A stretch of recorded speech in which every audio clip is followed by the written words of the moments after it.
तो आज की क्लास में हम लोग पढ़ेंगे सब्जेक्ट के बारे में, क्योंकि सबसे पहले अगर आपको अंग्रेजी बोलना है तो आपको जानना पड़ेगा कि भाई ये सब्जेक्ट होता क्या है। ठीक है, तो सब्जेक्ट को जानने से पहले हम लोग इस वर्ड को थोड़ा सा समझेंगे कि भाई ये सब्जेक्ट होता कैसे है। तो सब्जेक्ट को समझने के लिए हमको क्या करने का होगा, इसको दो भागों में बांटना पड़ेगा। एक है सब और दूसरा है जेक्ट। तो सब का मतलब क्या होता है, जेक्ट का मतलब क्या होता है, सब्जेक्ट को समझने से पहले इस वर्ड को समझना पड़ेगा। तो सब का मतलब होता है समबडी, सब का मतलब क्या होता है, समबडी। ठीक है, और यहाँ पे जेक्ट जो है वो एक लैटिन वर्ड है और इसका अर्थ होता है डूअर।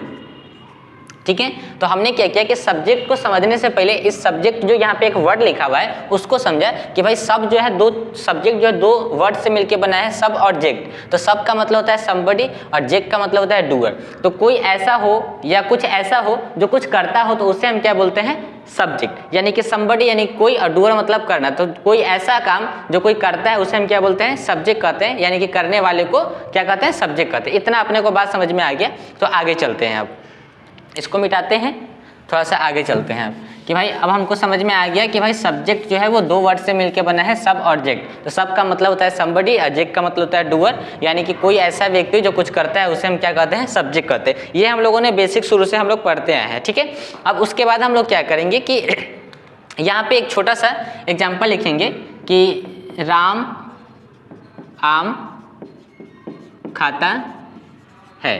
ठीक है, कलम टूट जाती है, कलम टूट जाती है। ये हमने दो चीज लिख दिया। अब यहाँ पे आप लोग बोलेंगे कि भाई राम तो आम खाता है, तो चलिए यहाँ पे राम सब्जेक्ट है, लेकिन यहाँ पे कलम टूट जाती है तो कलम कैसे सब्जेक्ट है, क्योंकि कलम ने तो कोई काम किया नहीं। राम तो भाई काम करता है कि चलिए वो आम खाता है, लेकिन कलम क्या खुद से टूट जाती है क्या, कि उससे कोई तोड़ता है। तो यहाँ पे थोड़ा सा मामला फंसेगा और इसको इसीलिए हमने लिखा है कि बहुत से लोगों को पता ही नहीं है कि भाई सब्जेक्ट होता क्या है। तो देखिए सब्जेक्ट का सिंपल सा मीनिंग आप लोग लिख सकते हैं कि जिस चीज को हम देख सकते हैं या जिस चीज को हम छू सकते हैं, ठीक है, जिस चीज का नामकरण हो जाए, ठीक है, जिस चीज की माइंड के अंदर में इमेज बन जाए, तो उसे हम क्या कहते हैं, सब्जेक्ट कहते हैं। तो यहाँ पे चलिए सबसे पहले आप लोग को लिख लेना पड़ेगा, ठीक है, कि सब्जेक्ट किसे कहते हैं और सब्जेक्ट किसे कहते हैं। इसका थोड़ा सा डेफिनेशन हम लोग लिख लेते हैं, आप लोग भी लिख लीजिए कि जो भी चीज आपको दिखाई दे, जिसे आप छू सकते हैं,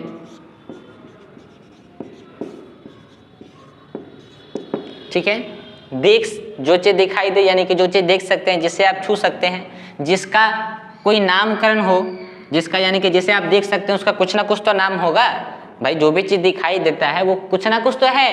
तो इसका मतलब जिसका नामकरण हो, जिसका नामकरण हो, उसके बाद हम बोल सकते हैं कि जिसकी इमेज माइंड के अंदर में बन जाती हो। अब आपने किसी भी चीज का नाम लिया, तो अब नाम आपने किसका लिया, जिसको आप जानते हैं, जिसको आप पहचानते हैं, जिसे आप देख सकते हैं, जिसे आप छू सकते हैं, उसी की नहीं इमेज यानी कि फोटो हमारे दिमाग में बनेगी। तो जिसका इमेज माइंड के अंदर में बन जाए, जिसका इमेज हमारे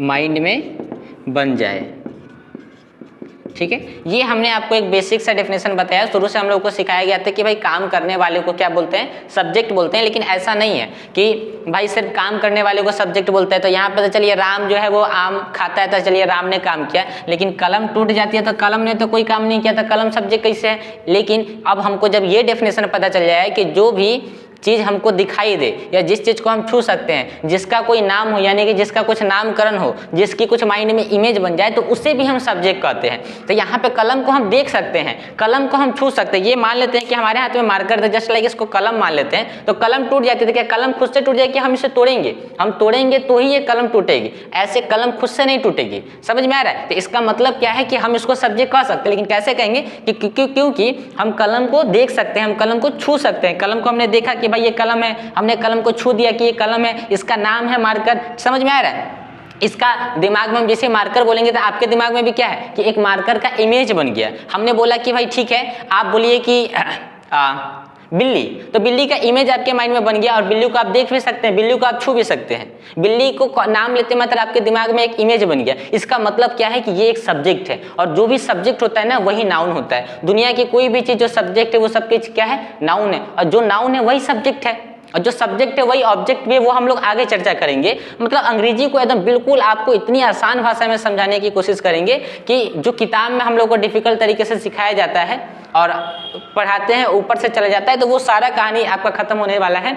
आप किसी भी कक्षा में हैं, आप अंग्रेजी बोलना चाहते हैं, आप SSC, UPSC, PPSC, CGL, CHSL की तैयारी करते हैं, आप इंटर में जो है 100 नंबर की अंग्रेजी की तैयारी करते हैं, या आपका सपना है कि आप अंग्रेजी बोले, आप अपनी राइटिंग को इम्प्रूवमेंट करें, तो आप इसके लिए इस वीडियो को देख सकते हैं। और हम आपको अभी कोई भी चैप्टर नहीं पढ़ा रहे, हम अंग्रेजी के एकदम बेस को आपके मजबूत करने की कोशिश कर रहे हैं कि भाई सबसे पहले हमको जानना पड़ेगा कि ये सब्जेक्ट बना कैसे। तो सब्जेक्ट जो है 2 वर्ड से मिलकर बना, एक सब और जेक्ट। तो सब का मतलब समबडी हो गया, जेक्ट का मतलब डूअर हो गया। तो उसके बाद हमने यहाँ तक समझा कि ठीक है भाई। अब उसके बाद हमको शुरू से क्या सिखाया गया था कि काम करने वाले को ही सब्जेक्ट कहते हैं, लेकिन ये डेफिनेशन पूरा नहीं था। चलिए सही था लेकिन पूरा नहीं था कि भाई जो काम नहीं करेगा तो वो सब्जेक्ट कैसे होगा, तो वो सब्जेक्ट ऐसे होगा कि भाई जो भी चीज हमको दिखाई देगा वो सब्जेक्ट होगा। ठीक है, जिस चीज को हम छू देंगे वो सब्जेक्ट हो जाएगा, जिस चीज का कुछ नाम हो वो सब्जेक्ट हो जाएगा, जिस चीज की माइंड के अंदर में कुछ इमेज बन जाए, उसका नाम सुनते ही, नाम लेते ही, तो वो क्या होगा, सब्जेक्ट होगा। राम को भी तो छू सकते हैं, श्याम को भी तो छू सकते हैं, राम का भी तो राम नाम है, समझ में आ रहा है, तो ये सब्जेक्ट होगा। तो सब्जेक्ट क्या होगा,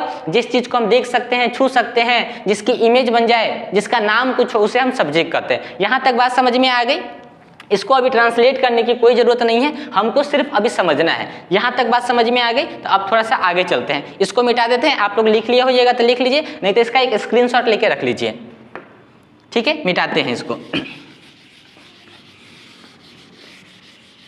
चलिए अब हम लोग थोड़ा सा और आगे चलेंगे। ठीक है, आपको एकदम जड़, हम आपके एकदम जड़ को मजबूत करने की कोशिश करेंगे। अब सबसे पहले क्या है कि सब्जेक्ट को हमको यहाँ तक तो पता चल गया भाई कि सब्जेक्ट क्या होता है, कैसे उसको पहचानेंगे। अब आपसे कोई पूछेगा कि भाई सब्जेक्ट कितने प्रकार के होते हैं, तो सब्जेक्ट सिंपली 2 प्रकार के होते हैं। अब आपको बिल्कुल नया चीज सीखने के लिए मिलेगा। तो अब हम यहाँ से क्या करेंगे, 2 चीज करेंगे, एक यहाँ और एक यहाँ। ठीक है, तो सब्जेक्ट कितने प्रकार के होते हैं, 2 प्रकार के होते हैं। अब कौन कौन से होते हैं इसको थोड़ा सा समझते हैं। यहाँ पे हमने लिखा लिविंग, ठीक है, और यहाँ पे लिखेंगे हम नॉन लिविंग। ठीक है, एक सब्जेक्ट जो जीवित होता है। लिविंग का मतलब क्या है, जैसे हम हैं, आप हैं, हम लोग क्या है, लिविंग है, यानी कि हमारे अंदर में क्या है, जान है, प्राण है, तो हम लोग क्या है, लिविंग है। तो कोई भी आदमी अगर लिविंग है तो वो क्या करेगा, डूअर, यानी कि कुछ ना कुछ तो काम करेगा। और जब काम करेगा तो क्या समझ में आपको आएगा, उसका एक्शन समझ में आएगा, उसका स्टाइल समझ में आएगा। जब कोई भी आदमी, हम अभी काम, हम क्या है, हम एक लिविंग पर्सन है, लेकिन लिविंग पर्सन हम कैसे हैं, अगर हम मान लेते हैं कि लिविंग है और हम यहाँ पर आराम से खड़ा है आंख बंद करके, तो क्या हम लिविंग है, हमारी सिर्फ सांस चल रही है, उसके बगैर हम कुछ भी नहीं कर रहे हैं। लेकिन अगर हम लिविंग है, अगर ये बात सही में आपको प्रूफ करनी होगी तो हमको कुछ ना कुछ तो करना पड़ेगा, सांस लेने के सिवाय कुछ ना कुछ तो करना पड़ेगा। जैसे हम सोते हैं, हंसते हैं, गाते हैं, रोते हैं, अभी आपको पढ़ा रहे हैं, हम यूट्यूब पे वीडियो बना रहे हैं, आप पढ़ रहे हैं, तो एक लिविंग पर्सन जो होता है वो कुछ ना कुछ तो हर समय करता रहता है, करते रहता है, मतलब डूअर, यानी कि कुछ ना कुछ करता है। तो जब कुछ ना कुछ करता है तो वो किस रूप में आता है, एक्शन के रूप में आपको दिखाई देता है। अच्छा, अगर हम आपसे पूछे कि भाई वर्ब क्या होता है, तो आप सीधे बोलिएगा काम को वर्ब कहता है। अरे भाई काम को वर्ब नहीं कहते हैं, काम को कैसे पहचानेंगे, तो जैसे हमने बोला कि जिस चीज को हम देख सकते हैं, छू सकते हैं, जिसका नाम कुछ हो, उसको हम वर्ब बोलते हैं। तो भाई वर्ब किस, उसको क्या बोलते हैं, सब्जेक्ट बोलते हैं, सॉरी, उसको सब्जेक्ट बोलते हैं। अब हमने पूछा कि भाई वर्ब किसको बोलते हैं, क्योंकि हम यहाँ पे थोड़ा सा चर्चा कर देंगे इसलिए, ताकि आपका कंफ्यूजन खत्म हो जाए। तो सब्जेक्ट कितने प्रकार के होते हैं, 2 प्रकार के, एक जो जीवित है और एक जो जीवित नहीं होता है। यानी कि राम जो है वो जीवित है, लिविंग पर्सन है, और जो कलम टूट गई तो कलम क्या है, नॉन लिविंग, क्योंकि कलम के अंदर में जान नहीं है। तो यहाँ तक समझ में आया कि राम को भी छू सकते हैं और कलम को भी छू सकते हैं, यहाँ तक की बात समझ में आ गई। लेकिन अब जो बंदा जीवित है तो कैसे पता चलेगा कि जीवित है, तो वो क्या करता है, एनी टाइम कुछ ना कुछ तो काम करता है। तो काम करता है तो एक्शन समझ में आता है। तो एक्शन कैसे समझ में आता है, कैसे हम पकड़ेंगे कोई आदमी काम कर रहा है, क्या काम हमको दिखाई देता है। अच्छा, अभी हम तो हम हंसे, तो क्या आपको हंसना दिखाई दिया, क्या हंसना अगर दिखाई दिया तो आप उसको पकड़ लीजिए। कैसे समझ में आया कि भाई कोई चीज वर्ब है, तो वर्ब का मतलब क्या होता है कि जिस चीज को हम देख नहीं सकते हैं, जिस चीज को हम छू नहीं सकते हैं, सिर्फ हम उसे महसूस कर सकते हैं,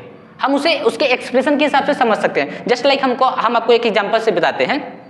कि मान लीजिए कि कोई व्यक्ति किसी के मैयत में चला गया, ठीक है, अपने दोस्त के साथ में। अब भाई मैयत में किसी के गया है शोक सभा में, तो वहाँ पे लोग क्या करेंगे, रोएंगे। अब मान लेते हैं कि कोई आदमी वहाँ पे जिसके घर में कोई व्यक्ति का देहांत हो गया, वो तो रो रहा है, वो तो खूब माथा पट के रो रहा है कि यार मैं तो ये हो गया वो हो गया। अब क्या है कि आप जिसके साथ में गए हैं, आप अपने प्रिय दोस्त के साथ में गए, अब जो व्यक्ति रो रहा है, अब उसको देख के आप क्या कर रहे हैं अपने दोस्त को, रो थोड़ी ना रहा है, वो तो नौटंकी नहीं कर रहा है, रो थोड़ी ना रहा है। अब देखिए कोई आदमी माथा पटक के रो रहा है, लेकिन आप क्या कर रहे हैं, वो रो नहीं रहा है, अपने दोस्त को बता रहे क्या कि वो रो नहीं रहा है, वो क्या कर रहा है, वो तो नौटंकी कर रहा है, वो तो ढंग धर रहा है, मतलब दिखावा कर रहा है। आप बात समझ रहे, असल में वो व्यक्ति रो ही रहा है, लेकिन आपने क्या किया कि अपने हिसाब से सजेस्ट किया कि भाई वो व्यक्ति रो नहीं रहा है, वो क्या कर रहा है, नौटंकी कर रहा है। अब इसको थोड़ा सा और समझने के लिए आप क्या करिएगा कि एक व्यक्ति साइड में इस तरीके से खड़ा है, एकदम बिल्कुल मौन है वो, ठीक है, और वो बिल्कुल भी आंसू नहीं बहा रहा है, और अब आप अपने दोस्त को क्या कर रहे हैं, वो देख रहा है व्यक्ति जो अंदर से, मतलब जो साइड में खड़ा है ना, वो अंदर से रो रहा है, अंदर से, अरे भाई उसके तो आंसू भी नहीं गिर रहा है, और आप बोल रहे कि वो अंदर से रो रहा है। तो भाई ऐसा नहीं है, वो रो रहा है कि नहीं रो रहा है ये तो बात की बात है, लेकिन आपने क्या किया, अपने हिसाब से अंदाज लगाया कि भाई कोई व्यक्ति क्या कर रहा है।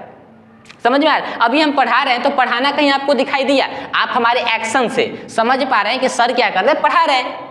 आप अभी पढ़ रहे हैं तो कोई व्यक्ति बता देगा कि भाई पढ़ रहा है, उसको दिखाई दे रहा है कि ऊपर आप पढ़ रहे हैं, किसी को दिखाई दे रहा है कि हम पढ़ा रहे हैं, नहीं, आप हमारे एक्शन से हम बता दीजिएगा कि सर पढ़ा रहे हैं। आपके एक्शन से कोई आपको बता देगा कि अभी आप क्या कर रहे हैं, पढ़ रहे हैं। तो मतलब वर्ब का मतलब हुआ कि जिस चीज को हम देख नहीं सकते हैं, छू नहीं सकते हैं, उसे हम वर्ब कहते हैं। सिर्फ महसूस कर सकते हैं, अपने हिसाब से, अपने एक्सपीरियंस के हिसाब से हम बता सकते हैं कि भाई फलाना आदमी फलाना काम कर रहा है। तो ये वर्ब का डेफिनेशन है। तो यानी कि सब्जेक्ट वर्ब का डेफिनेशन कितना अच्छा समझिए कि जिस चीज को देख सकते हैं, छू सकते हैं, महसूस कर सकते हैं, उसका नामकरण जिसका नामकरण कुछ हो, जिसकी इमेज माइंड के अंदर में बन जाए, उसको सब्जेक्ट कहते हैं। और जिस चीज को देख नहीं सकते, छू नहीं सकते, सिर्फ महसूस कर सकते हैं, उसको वर्ब कहते हैं। जिसको देखा, जिसको छुआ, वो सब्जेक्ट, जिसको नहीं देखा, जिसको नहीं छुआ, सिर्फ महसूस किया, तो वो क्या हो गया, वर्ब। कितना आसान था, ठीक है। तो चलिए आगे चलते हैं। तो अब हम लोग जहां पर थे वहां पे आते हैं। तो एक होता है हमारा सब्जेक्ट जो लिविंग होता है, जो क्या करता है, काम करता है। तो काम का क्या मतलब, एक्शन करता है, स्टाइल करता है। समझ में आ गया? एक्शन का मतलब क्या कि भाई आपको दिखाई दे रहा है ना, अभी हम मान लेते हैं कि हम पढ़ा रहे हैं, तो ये क्या है, एक काम है, लेकिन काम आपको कैसे, एक्शन से समझ में आ रहा है कि सर की बॉडी लैंग्वेज क्या है, सर का बोलने का तरीका क्या है, समझ में आ रहा है, सर किस तरीके से बोर्ड पे लिख रहे हैं, ये सब क्या है, एक्शन के अंदर में आ गया, स्टाइल के अंदर में आ गया। सर के पढ़ाने का तरीका बहुत ही अच्छा है, सर का स्टाइल बहुत ही बढ़िया है, समझ में आ रहा है, ये सब क्या है, स्टाइल और एक्शन के अंदर में आ गया। तो एक चीज तो हमको समझ में आया कि भाई एक चीज होता है लिविंग, और एक सब्जेक्ट क्या होता है, लिविंग, और दूसरा सब्जेक्ट क्या होता है, नॉन लिविंग, जिसके अंदर में जान प्राण नहीं होती है। तो अब ये क्या है, अगर कोई लिविंग है तो वो क्या होगा, नॉन डूअर होगा, ठीक है, क्लियर, समझ में आ रहा है। चलिए, तो सब्जेक्ट कितने प्रकार के होते हैं, दो प्रकार के होते हैं, एक हमारा लिविंग पर्सन होता है और एक हमारा नॉन लिविंग होता है, ठीक है। यहां तक की बात समझ में आई। अब यहीं से होता क्या है कि एक नई चीज का यहां से जन्म होता है। तो जब अब आपने आज तक पढ़ा कि भाई टेंस होता क्या है, टेंस पढ़ा, लेकिन टेंस पढ़ने से पहले टेंस का जन्म को कहाँ से हुआ, कैसे हुआ, टेंस का जन्म किससे होता है, ये जानने की जरूरत है। ये आज तक तो हमको किताब में पढ़ाया ही नहीं गया, ये आज तक तो किसी सर ने हमको बताया ही नहीं। तो समझिए कि जब कोई लिविंग पर्सन जिसके अंदर में जान हो वो कोई काम करता है, तो वहां से एक चीज का जन्म होता है जिसको हम बोलते हैं टेंस। अगर आज मैं कोई काम अभी कर रहा हूं तो ये टेंस है। तो टेंस का जन्म कहां से होता है, सब्जेक्ट से होता है। लेकिन सब्जेक्ट में काम कौन करता है, जब व्यक्ति जीवित होता है, और जीवित व्यक्ति अगर कोई काम करता है तो टेंस का जन्म होता है। और टेंस से ही एक और चीज का जन्म होता है जिसको बोलते हैं एक्टिव वॉइस। क्या बोलते हैं, एक्टिव वॉइस। हम आपके जड़ के ऊपर काम कर रहे हैं कि आप बारूद बन जाए अंग्रेजी के अंदर में। कोई भी एग्जाम हो, कैसे भी अंग्रेजी कहीं पर भी बोलनी हो, एकदम राइटिंग को एकदम मजबूत कर देंगे, स्पीकिंग को एकदम फाड़ू बना देंगे आपके। कोई भी एग्जाम आप निकाल दीजिएगा। कब, लेकिन जब हम काम करेंगे जड़ के ऊपर। ऊपर काम करने की जरूरत नहीं है। अभी हम आपको पढ़ा भी नहीं रहे, हम सिर्फ आपके जड़ के ऊपर काम कर रहे हैं, आपके बेसिक को मजबूत करने की कोशिश कर रहे हैं। कि जब कोई लिविंग पर्सन काम करता है, सबसे पहले सब्जेक्ट, तो सब्जेक्ट दो प्रकार के होते हैं, एक जो जीवित है और एक जो जीवित नहीं होता है। तो जब कोई जीवित पर्सन कोई काम करता है तो टेंस का जन्म होता है, और टेंस में ही, टेंस को ही क्या कहते हैं, एक्टिव वॉइस। टेंस को ही क्या कहते हैं, एक्टिव वॉइस। समझ में आ रहा है। और उसके बाद जब सब्जेक्ट आपका नॉन लिविंग हो, यानी कि निर्जीव हो, जब वहां से कोई काम होता है ना, तो उसको हम बोलते हैं पैसिव वॉइस। क्या बोलते हैं? Passive voice. यानी कि जब सब्जेक्ट जिंदा हो, काम करे तो टेंस का जन्म होता है। जब सब्जेक्ट आपका जिंदा ना हो, निर्जीव हो और वहां से कोई काम होता है तो उसको बोलते हैं पैसिव वॉइस। तो सब्जेक्ट का स्ट्रक्चर क्या होता है? सबसे पहले अब हमको समझना होगा कि सब्जेक्ट का स्ट्रक्चर क्या होता है। तो सब्जेक्ट का स्ट्रक्चर क्या होता है कि सब्जेक्ट प्लस आपका आ जाएगा यहाँ पे हेल्पिंग वर्ब प्लस आपका अब यहाँ पे आ जाएगा मेन वर्ब। अब मेन वर्ब का कौन कौन सा रूप होता है? First form, second form, third form, fourth form, fifth form और उसके बाद यहाँ पे आपका आ जाएगा अदर वर्ड। ये आपका टेंस का स्ट्रक्चर है। किसका स्ट्रक्चर है? टेंस का स्ट्रक्चर है। अब हम यहाँ पे पढ़ेंगे पैसिव वॉइस का स्ट्रक्चर। तो पैसिव वॉइस का स्ट्रक्चर क्या कहता है आपको कि subject plus helping verb plus, ठीक है, V3 यानी कि मेन वर्ब का V3 प्लस अदर वर्ड। ये आपका किसका स्ट्रक्चर है? पैसिव वॉइस का स्ट्रक्चर है। तो हमने क्या बोला था कि राम आम खाता है। अब हम दोनों जो है एग्जाम्पल लिखेंगे, राम आम खाता है। अब ये टेंस, तो राम में क्या है? लिविंग पर्सन है, तो ये क्या है? टेंस है। अब आपको पहचानने आ गया कि भाई ये टेंस है। ये क्या है? टेंस है। तो टेंस का स्ट्रक्चर क्या है? सबसे पहले सब्जेक्ट, तो सब्जेक्ट क्या है? राम। अब बात किसकी है? सिंपल प्रेजेंट की है। अब कैसे सिंपल प्रेजेंट होता है, कैसे फ्यूचर टेंस होता है, ये सब बात की बात है। अभी सिर्फ हम आपको बता रहे हैं कि भाई ये टेंस है तो ये कैसे बनेगा। ठीक है, आपने पहचानना सीख लिया कि भाई राम की जगह पर अगर श्याम भी हो, अगर कुत्ता भी हो, बिल्ली हो, अगर वो लिविंग है तो वो टेंस है। अगर लिविंग कोई काम करेगा तो वो टेंस कहीं अंदर में आएगा। अब यहाँ पे हेल्पिंग वर्ब हमारा जो है इसमें छुप जाता है। तो क्यों? क्योंकि सिंपल प्रेजेंट में पॉजिटिव की बात हो रही है। तो अब हम यहाँ पे बोलेंगे राम इट्स अ मैंगो। यहाँ पे भाई आपका सिंपल प्रेजेंट काम कर गया, टेंस काम कर लो गया। अब हम यहाँ पे दूसरा जो है एग्जांपल लिख लेते हैं अपना वाला। ठीक है, क्या था? कलम टूट गई, कलम टूट जाती है। ठीक है, यहाँ पे लिखते हैं कलम टूट जाती है। तो अब यहाँ पे देखिए कलम जो है ये था आपका नॉन लिविंग है, तो पैसिव वॉइस के स्ट्रक्चर पे काम करेगा। तो सबसे पहले सब्जेक्ट, तो सब्जेक्ट क्या है? आपका कलम। तो हम यहाँ पे क्या लिखेंगे? पेन।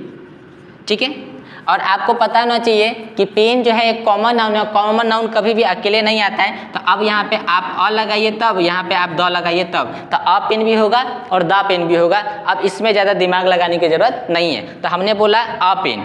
ठीक है, यहाँ पे क्या है कि कलम क्या है? एक है, तो हम यहाँ पे क्या लगा देंगे? इज। अब यहाँ पे देखिए सब्जेक्ट भी हो गया, हेल्पिंग वर्ब भी हो गया। अब यहाँ पे मेन वर्ब का V3 आपको लगाना है। तो टूटना को बोलते हैं ब्रेक, और ब्रेक का जो थर्ड फॉर्म होता है वो होता है ब्रोकन। क्या होता है? ब्रोकन।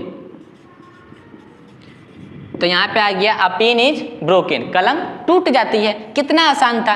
आपने बोला कि सब्जी बिकती है, तो सब्जी क्या है? सब्जी के अंदर में कोई जान या प्राण है? नहीं है। तो इसका मतलब सब्जी तो बिकती है, किसी न किसी के द्वारा बिकती है, काम तो होता है भाई सब्जी बिकने का। तो इसका मतलब क्या है कि सब्जी वहाँ पे सब्जेक्ट है, लेकिन उसका स्ट्रक्चर किस पे काम करेगा? पैसिव वॉइस के ऊपर। तो हमने बोला कि सब्जी बिकती है, तो सब्जी को अंग्रेजी में क्या बोलेंगे? वेजिटेबल्स। वेजिटेबल्स क्या बोलेंगे? वेजिटेबल्स। सब्जी भाई सिंगुलर है या प्लूरल है? तो प्लूरल है, तो हम यहाँ पे क्या लिखेंगे? आर। अब उसके बाद बेचना को क्या बोलते हैं? सेल। तो सेल का थर्ड फॉर्म क्या होगा? सोल्ड। तो वेजिटेबल्स आर सोल्ड। इसका मतलब क्या है कि ये किसके ऊपर काम कर रहा है?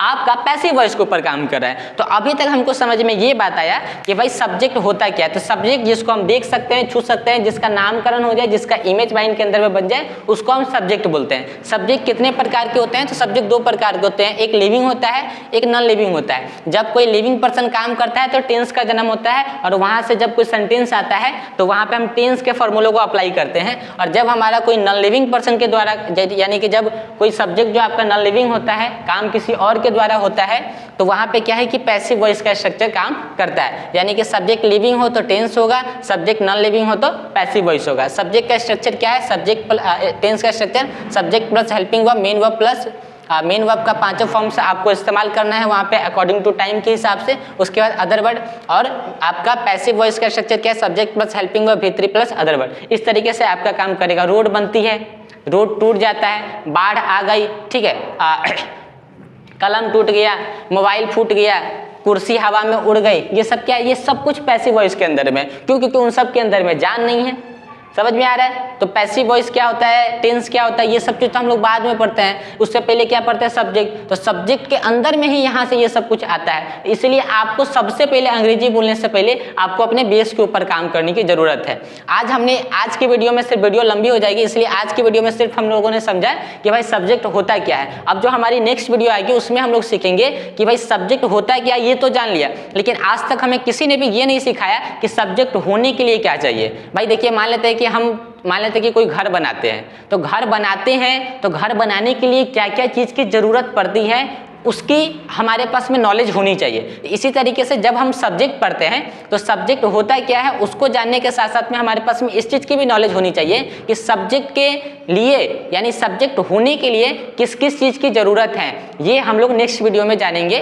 और अगर आपको वीडियो अच्छी लगी है तो आप इस वीडियो को लाइक करेंगे, चैनल को सब्सक्राइब करेंगे अगर पहली बार इस वीडियो को देख रहे हैं, और अपने दोस्तों के साथ में भी इस वीडियो को शेयर करेंगे और कमेंट करके बताएं कि वीडियो कैसी लगी, वैल्यूएबल लगी कि नहीं लगी, और अगली वीडियो आपको चाहिए तो कमेंट में एक बार अपनी राय जरूर लिखें।